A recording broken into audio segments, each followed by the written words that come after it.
Kamusta mga ka-Chef Angel? Welcome back sa Chef Angel Kitchen. Sa video na ito, lutuin natin ang isang simple, healthy at very Pinoy na ulam. Ginataang pako with tinapa. Perfect ito pang ulam o pang side dish, lalo na kung gusto nyo ng gulay na may smoky flavor. Tara na at magluto na tayo. At para sa ating mga ingredients, 2 tali na pako o fern sa English. Ito po ay nagkalat na sa probinsya pero dito po sa Maynila kailangan natin itong bilhin. 3 hanggang 5 pirasong tinapa na isda. Pwede po kayo gumamit ng galunggong or bangus sa ating recipe na ito. Bawang, luya, sibuyas, nor cube, shrimp flavor at siling pangsigang. Pangalawang piga ng ating gata at yung ating kakang gata. At asin. Putol-putulin po natin yung ating pako about 2 to 3 inches yung kanyang tangkay. Iwanan po natin yung matitigas na part o yung bandang ilalim.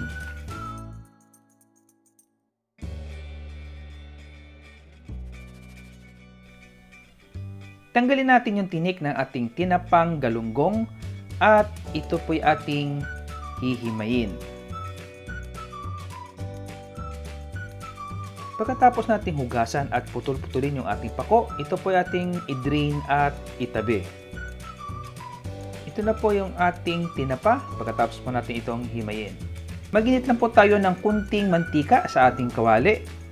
Yung iba po ay hindi po nagigisa ng pagluluto nito, pero tayo po ay magigisa. Unahin po natin yung ating luya, and then isunod na po natin yung ating bawang.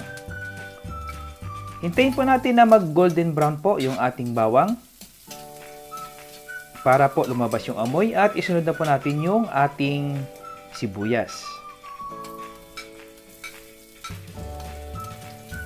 Igisa na po natin hanggang mag-translucent po yung ating sibuyas.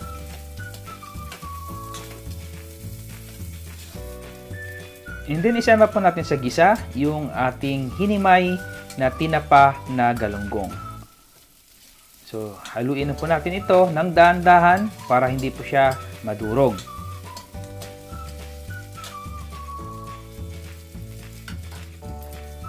And then nilagay na po natin yung ating pangalawang piga na gata. Ito po yung malabnaw. Ilagay po natin yan at hintayin po natin na kumulo.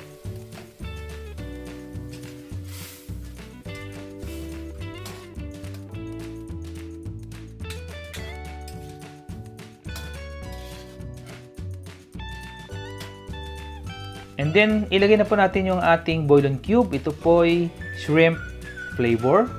Himayin po natin at takpan.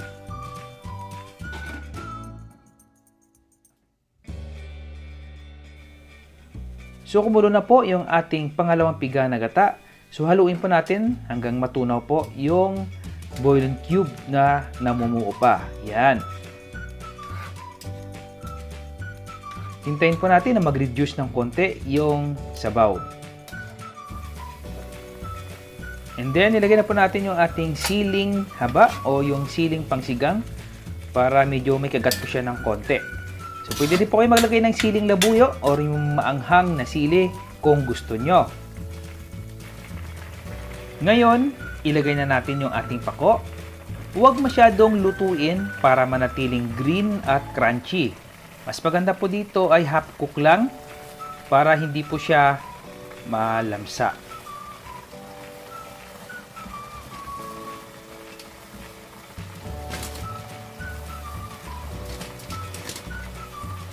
Pagkatapos nating ilagay yung ating pako, ito po ay ating haluin at takpan. Lutuin natin ito ng 1 hanggang 2 minuto na may takip. So after 2 minutes, buksan po natin yung ating pako.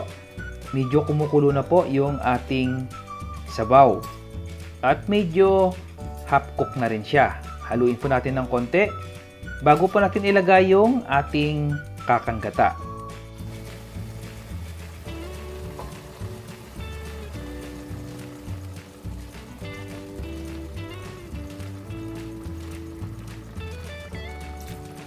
After po natin malagay yung ating gata, ito po ay ating lulutuin pa na about 1 to 2 minutes hanggang lumabas po yung linamnam ng ating gata.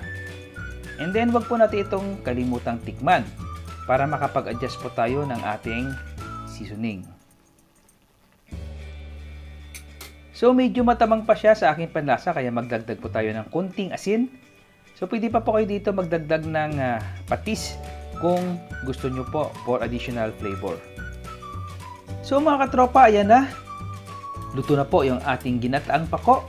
Creamy, smoky at napakasarap ng ginataang pako with tinapa. Bagay na bagay po yan sa mainit na kanin. Kung nagustuhan nyo ang recipe na ito, huwag kalimutang mag-like, share, at mag-subscribe sa Chef Angel Kitchen. I-comment nyo na rin kung ano pa ang gusto nyong lutuing Pinoy recipes. Maraming salamat at kita-kita tayo sa next video.